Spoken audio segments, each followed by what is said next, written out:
السلام علیکم. Welcome back to ورالز ہانٹنگ ڈائریز. جب ٹرین لاہور کے اسٹیشن پر رکی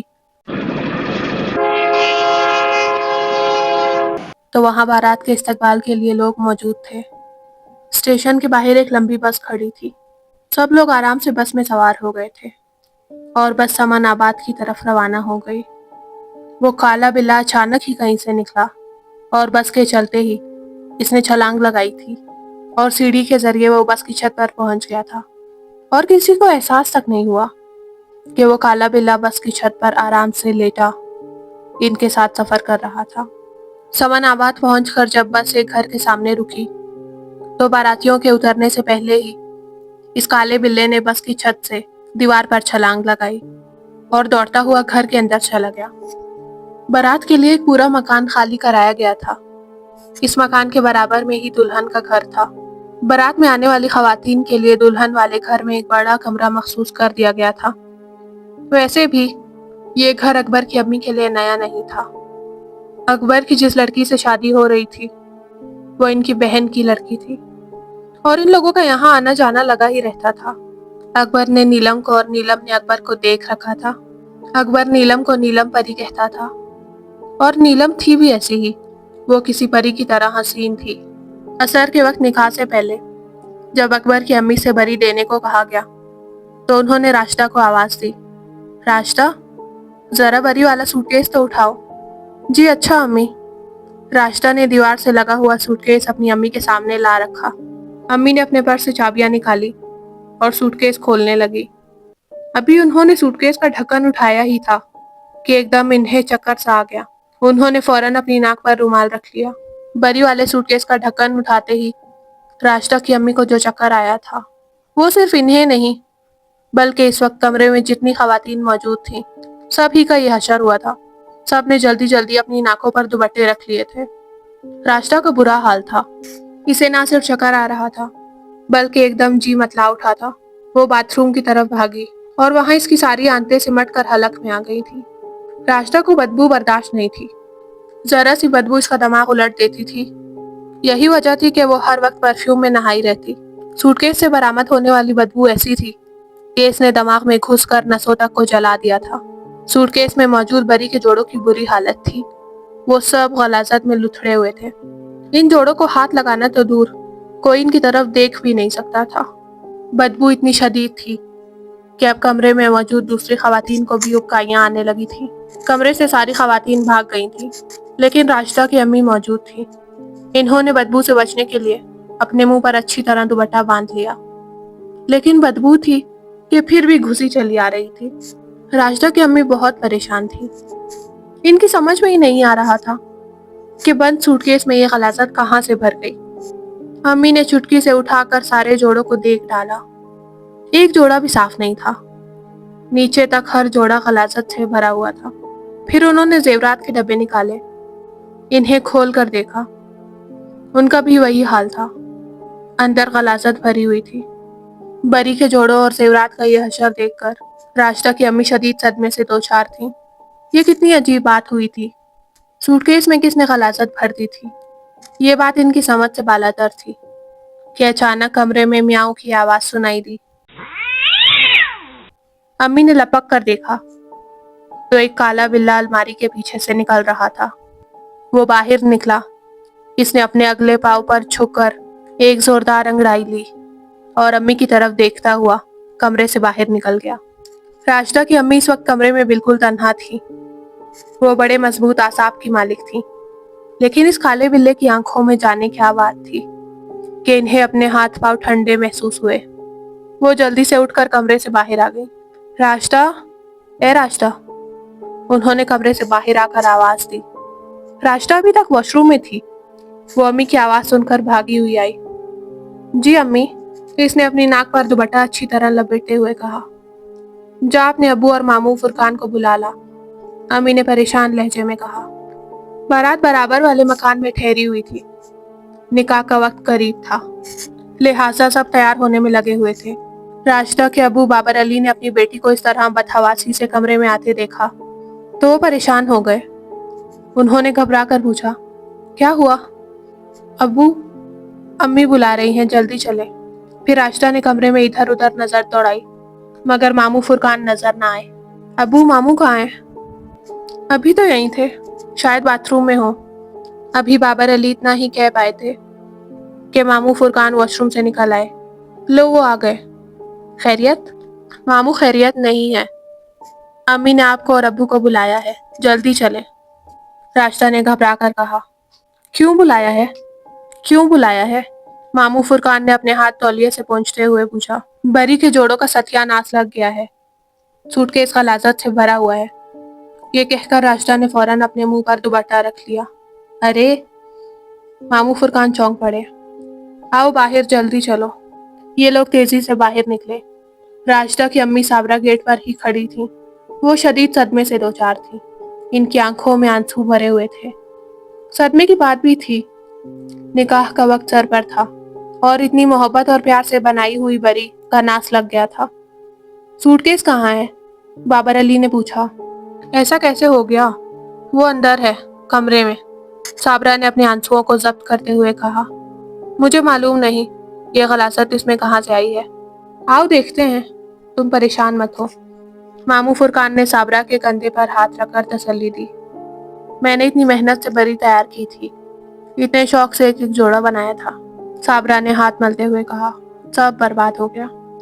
جس کمرے میں سوٹ کیس تھا وہاں اب کوئی نہیں تھا۔ اس واقعے نے گھر کی تمام خواتین کو خوف میں مبتلا کر دیا تھا۔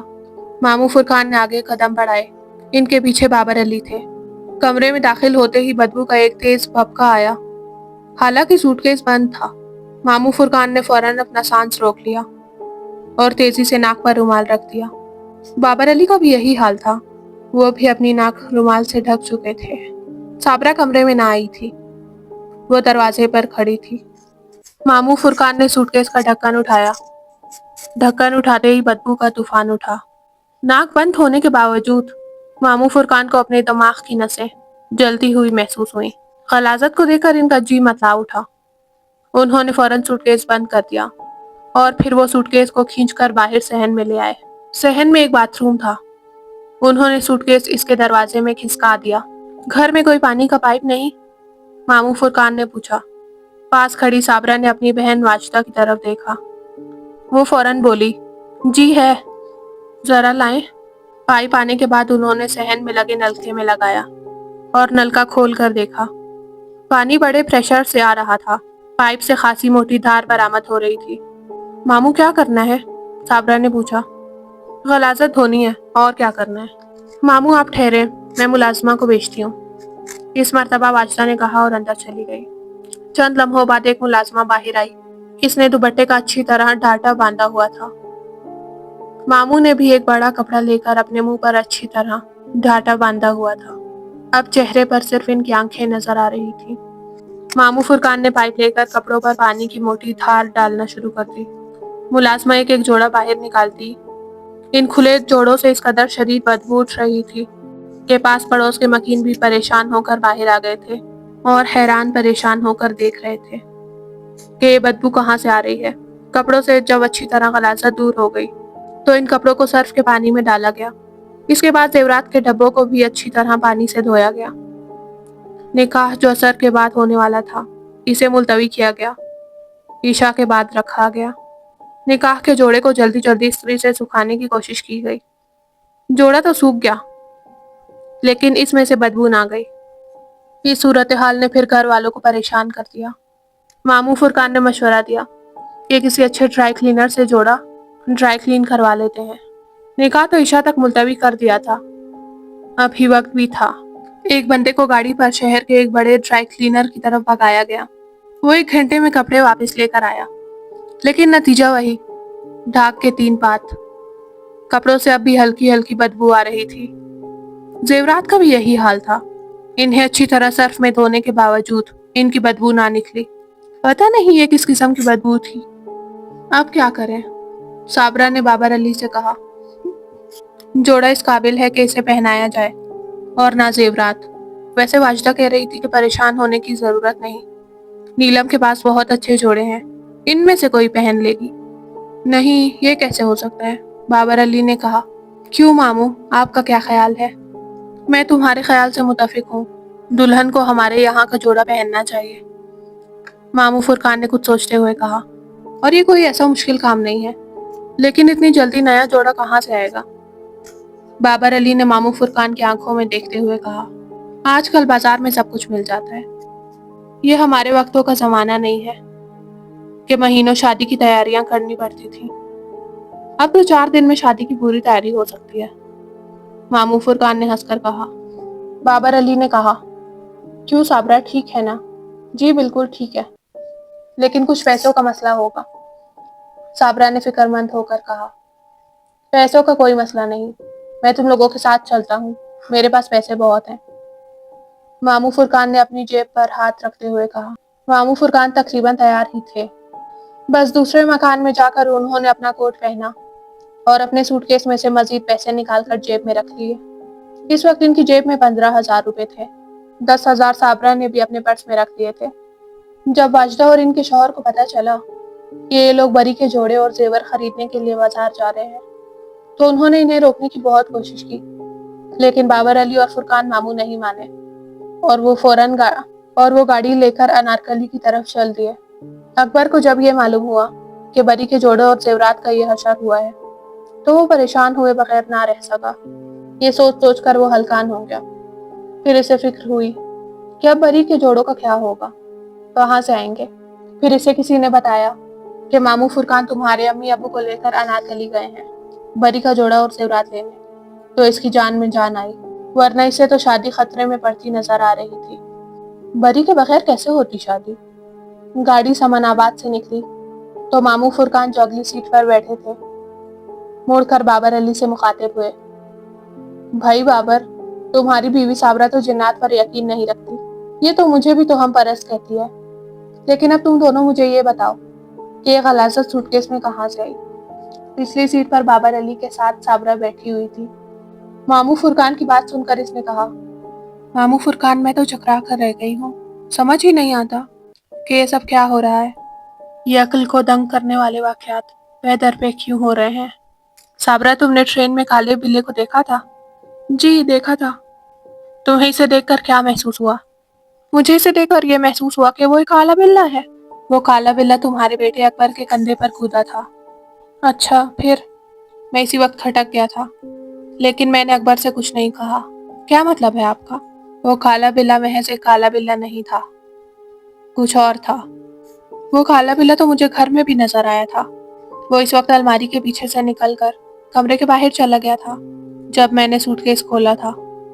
اب کچھ یقین آیا؟ ماموں فرقان بولے، ڈر تو مجھے لگا تھا اسے دیکھ کر، خاص کر اس کی سرخ آنکھوں میں کچھ تھا، لیکن پھر وہ میرے ذہن سے محو ہو گیا۔ لیکن ماموں فرقان، وہ بلہ نہیں ہے تو اور کیا ہے؟ اس بات کا تو مجھے یقین ہے کہ وہ بلہ نہیں ہے، وہ کوئی اور مخلوق ہے۔ اب کیا ہے اس کے بارے میں صحیح طور پر نہیں بتا سکتا، ایک آدھ بار اسے دیکھ لو پھر ہی کچھ بتا سکتا ہوں۔ کیا آج کے زمانے میں بھی بھوت پریت ہوتے ہیں؟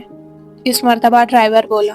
بھائی، بھوت پریت کا تو پتہ نہیں، میرا کبھی واسطہ نہیں پڑا، لیکن ہاں، جن ضرور ہوتے ہیں، ان کے وجود سے انکار نہیں کیا جا سکتا۔ میں نے خود جن دیکھے ہیں۔ ہیں جی، آپ نے؟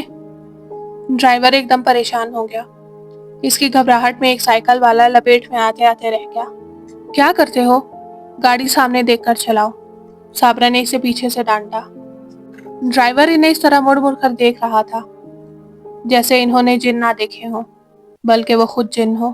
تھوڑی دیر بعد بازار آ گیا اور وہ لوگ انارکلی کی ایک بڑی دکان میں داخل ہوئے اور سیلز مین سے بری کا جوڑا دکھانے کو کہا۔ سیلز مین نے جلدی جلدی ان کے سامنے کئی جوڑے رکھ دیے۔ ایک جوڑا صابرہ کو پسند آ گیا، اس نے تھوڑا بھاؤ تاؤ کیا اور اس کی قیمت طے کر کے پیکنگ کے لیے کہہ دیا۔ پھر جب کاؤنٹر پر ادائیگی کے لیے پرس میں ہاتھ ڈالا تو اس کے چھکے چھوٹ گئے۔ صابرہ نے جلدی جلدی پرس کی تمام جیبیں دیکھ ڈالی، لیکن بے سود اس کی آنکھوں میں اندھیرا اترنے لگا۔ گھر سے چلتے ہوئے اس نے 10,000 روپے پرس میں ڈالے تھے، مگر اب پرس میں 10,000 تو بڑی بات تھی، 10 روپے بھی نہیں تھے، اس کا پرس خالی پڑا تھا۔ صابرہ کو پریشان دیکھ کر ماموں فرقان آگے بڑھے۔ کیا ہوا ماموں، پرس سے سارے پیسے غائب ہیں؟ صابرہ نے گھبرائے ہوئے لہجے میں کہا۔ میرے خیال میں تم جلدی جلدی میں پیسے گھر پر چھوڑ آئی ہو۔ نہیں ماموں، مجھے اچھی طرح یاد ہے کہ پیسے میں نے پرس میں ہی رکھے تھے۔ چلو کوئی مسئلہ نہیں، فی الحال میرا کم ادا کیے دیتا ہوں، ماموں فرقان نے جیب میں ہاتھ ڈالتے ہوئے کہا۔ انہوں نے گھبرا کر جیب سے ہاتھ باہر نکالا اور پھر ایک ایک کر کے تمام جیبیں چھان ماری، لیکن جو ہونا تھا وہ ہو چکا تھا۔ ان کی جیب سے بھی 15,000 روپے غائب تھے۔ بری کا جوڑا کاؤنٹر پر پیک رکھا رہ گیا۔ وہ تینوں دکاندار سے معذرت کر کے باہر آ گئے۔ صابرہ نے واپس آتے ہوئے اپنے پرس کو بار بار ٹٹولا۔ انہوں نے اپنے شوہر بابر سے بھی اپنی جیبیں دیکھنے کو کہا۔ بابر علی نے بھی اپنی جیبیں کھنگال ڈالی، لیکن رقم برآمد نہ ہوئی۔ صابرہ بہت پریشان تھی۔ اس کا نقصان پر نقصان ہوا جا رہا تھا۔ ابھی بری کے جوڑوں اور زیورات کا ستیہ ناش ہوا تھا۔ اس کے بعد فوراً ہی 10,000 روپے کی چپت لگ گئی۔ یہ پیسے کہاں غائب ہو گئے؟ کیسے غائب ہوئے؟ کسی کی عقل کام نہیں کر رہی تھی۔ جب وہ لوگ سمن آباد واپس پہنچے اور منہ لٹکائے گھر میں داخل ہوئے تو واجدہ تیزی سے آگے بڑھی۔ اس نے صابرہ کا ہاتھ تھامتے ہوئے پوچھا، کیا ہوا صابرہ؟ خیر تو ہے؟ خیر کہاں، سارے پیسے غائب ہو گئے۔ صابرہ نے پھر واقعے کی تفصیل بتائی۔